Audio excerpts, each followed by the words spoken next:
Standing outside Capitol Hill with this rally going on behind me, this was organized by the March to Justice movement, which really is a march that began 9 days ago, culminating here 250 miles later from Staten Island, New York, all the way to Capitol Hill in Washington, D.C. Now, this march was organized by several different groups.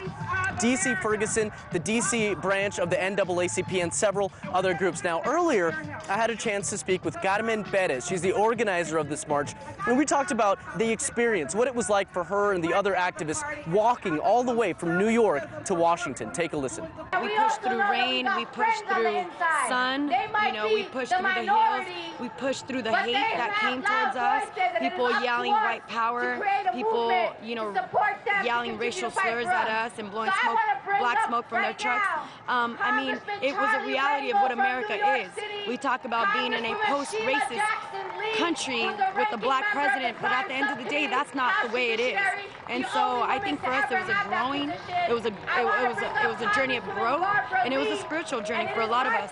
Now, of course, these demonstrations are far from over. As you can see behind me, a lot of speakers addressing the crowd here today. There's been live music, a lot of different events going on here on Capitol Hill, following those marches that took place all afternoon here in Washington, D.C. Now, of course, this event is a little different than the other marches that we've seen take place around the country in association with the Black Lives Matter movement, in the sense that this actually presents legislation to Congress.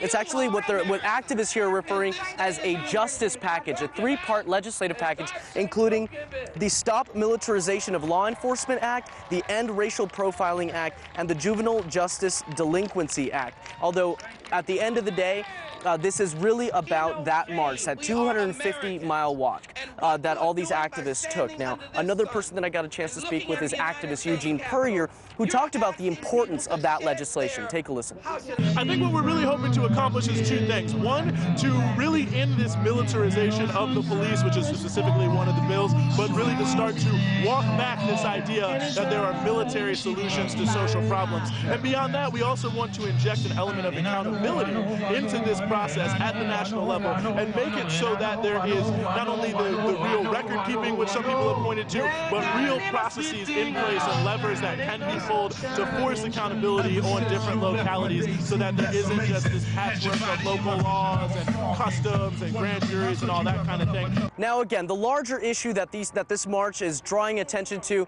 is the issue of racial profiling, the issue of mass incarceration, of disproportionality within the criminal justice system, and of course police brutality that many here at this event and quite frankly around the country see as systemic within the criminal justice system in America.